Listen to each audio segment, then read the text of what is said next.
Hey guys, Outdoor Prepper, welcome back to the channel. I get a lot of questions about whether or not you can charge a solar generator or a battery pack like this Bluetti AC200L with a generator. The answer is absolutely it can, and I want to show you how it can do that, and I want to show you the benefit to why you might want to use a generator to charge this and use this as your primary means of backup power during an emergency. So just to demonstrate a few things right now, and then we're going to pull the camera in close. I have the AC200L on, and I'm going to turn on this light over here that's clipped to the side. So hopefully you can see that on the camera. And what we want to do is we want to fire up this Predator 5000, which is an amazing inverter generator. It's dual fuel on gasoline and propane. We're going to fire this up. We're going to plug in the AC200L. I'm going to show you that it can charge it, and I'm going to show you, more importantly, how this has pass-through power. So while this is charging, it is still going to be providing a load to the device that's hooked up to it. And this is critical in a blackout because let's just say it's really bad weather outside or it's nighttime and you don't really want to have a generator running for fear that somebody might hear it or even steal it. That would allow you to use this AC200L or any similar unit hooked up to your house transfer switch, which I did, and there's a video on it, and I'm going to link it to this video so you can watch it. And you can run your home on this. When this battery becomes low, you plug it into a generator for about an hour, hour and a half. You'll get this fully charged back up, all while still maintaining your power output and whatever it is that you're powering. So really, this is the device you want to use at night for a power outage. Either this Bluetti AC200L, a Jackery, an Anker, whatever type of unit, but I would definitely go with a battery pack for nighttime. You don't have to worry about generator theft, annoying the neighbors, anything else. And then when it gets low or in the morning, you hook the generator up to it, you bring it back up to full power, and you're good to go. So let's pull the camera and let me show you what we're going to do here and how this test is. Now that we're a little bit closer here, I want to just zoom into the Bluetti just so we can kind of see where we're at here. And if we're looking at the screen of the Bluetti, we can see that right now we've got an 84% state of charge. The light that we're powering is such low power that it does not even show on the AC output. You actually need about 18 watts to register on the meter. But that's okay because we don't really care about showing the output. You can actually see that the light is on. So that's the most important thing here. And what we want to show, or what I want to show, is that while there's a load on, you can demonstrate pass-through charging, or you can show that pass-through charging works. So let's zoom out just a little bit here. And again, this Predator 5000 watt inverter is absolutely my favorite generator. And I'm going to link a video to this and how I had the Predator actually hooked up to my transfer switch, powering the whole house. And, I really recommend this generator. So let's plug in the Bluetti. Then let's start at the Predator first. Then we'll plug in the Bluetti. And then we're going to show how this charges. So I'm just going to flip this on. This is propane. The line's already been purged. All right. This is in eco mode right now, the Predator. So if it needs more power, it's going to throttle up. But I'm sorry, it's actually not in eco mode. Let's put it in eco mode. I stand corrected. So hopefully you could hear how it throttled down. So now what I want to do is I want to plug in the Bluetti, and I'm going to bring the camera in close to the screen of the Bluetti. That way you could see kind of the power consumption, and we'll hear if the Predator has to throttle up or not in order to, meet the load that the Bluetti is putting on it. And there's different ways, or there's different levels, I guess is the right word, of input here for charging the Bluetti. I have this on standard as opposed to turbo, or as opposed to silent. Silent will take less power, turbo will take the most. It's best for the batteries if you actually charge at a slightly lower wattage, but I think standard is fine. All right, so I'm going to plug this in, and let's see what happens. All right, we're plugged in. And here on the AC input side, you can see we're pulling 1,205 watts from the generator.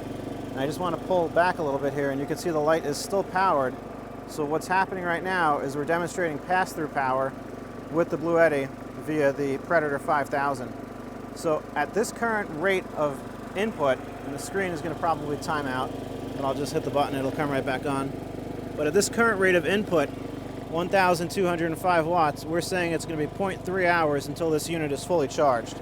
And just to kind of give you a little more background on this, Bluetti and a lot of the other major brands, they advertise their units to charge in about an hour.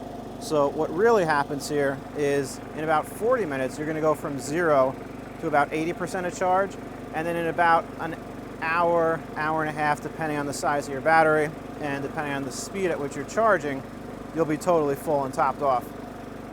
So really, again, I just want to stress this for a minute. What I think the optimal, ideal situation is, at least during the night. Look, during the day, if you want to run the generator, I think that's fine. I don't really see too much of a problem with that. And you can actually run heavier loads with the generator than you can with the battery bank. And, you know, the generator can sustain those heavy loads longer. But at night, when you're asleep, when there's a power outage, when there is inclement weather, you know, I think, my personal opinion, if you don't need heat or air conditioning, if it's average temperature, maybe you use a fan if it's a little warm, I think the battery bank is the way to go, because it'll allow you to get through the night without the risk of someone hearing the generator, coming in your yard and stealing it. And the reality, you know, as unfortunate as it is that generator theft happens all the time during outages, all the time. And I demonstrated in one of my videos that I actually used this about a month ago now. We had a 6-hour power outage, and I hooked this up to the transfer switch. It powered the fridge, all the lighting, the alarm system, the cameras, internet, and the TV, and I got 6 hours through the night until the power came back on, at which point I hooked up, you know, I switched over to the line, you know, the outside power, and we were fine. And then I hooked this up just to an outlet just to recharge it. So let's come back in a little bit and see how we're doing here. All right, guys, so we're back. This has been chugging right along, no issues. It has barely come over idle, and this has actually been charging really fast. This total time lapse has been about 10-15 minutes. We're at 96%. Let's pull the camera in. I want to show you, because I think what I'm going to do is kind of call it here, because I don't really want this battery to be at 100%, because I am going to store it for a while. So it's always best to store some of these lithium iron phosphate batteries at a little less than 100. So that's 97. Let's kill the load here. So we killed the input. Sorry, the load is still on. So the input's now 0, and we're at 97% charged, and we're still powering the load. So as you could see, you know, pass-through really does work with these Bluetti units, and I'm sure that other brands have pass-through power as well.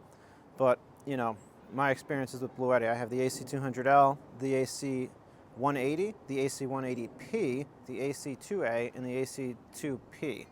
And I love these units. I mean, I will link to the description of this video some of the videos of the other units, but I really think that you should consider, if you can afford it, to get one of these battery packs, because I really think this is the way to go to power a house in an emergency. And this has a TT30 plug right here, so what I do, and again, I'll link the other video, but I go from that TT30 plug to an adapter to my transfer switch inlet, which is a Reliance transfer switch, and then I flip on all my 120 loads. I have obviously no 240, and this cannot power 240, but this can power the fridge, the lights, the internet, the television, the microwave, the toaster, computers, cable boxes, what have you. And I don't have to worry about, you know, being outside, having a generator running outside in the rain, in a storm. What I do is I leave this in the house. I kind of throw the heavy cable out the window because that's just the way I'm set up. I've got the transfer switch plug or inlet outside, so I just throw the cable out the window, hook it up to the transfer switch inlet, flip the breakers from line to generator, and I'm good to go. And now that I know that I can recharge it with the generator and continue to have power through pass-through, I think that's the best of both worlds. And obviously, again, during the day, if I need to, I'll just run off the generator. But really at night, you know, I want to run kind of stealth. And, you know, having the battery also allows me to conserve fuel. So for every 1 hour on the generator, this can give me, you know, 9 hours powering my fridge, lights, internet, so I can really conserve fuel. Thanks for watching. I hope this was helpful. Do me a favor, like and subscribe if it was, and leave some comments. I'll do my best to answer.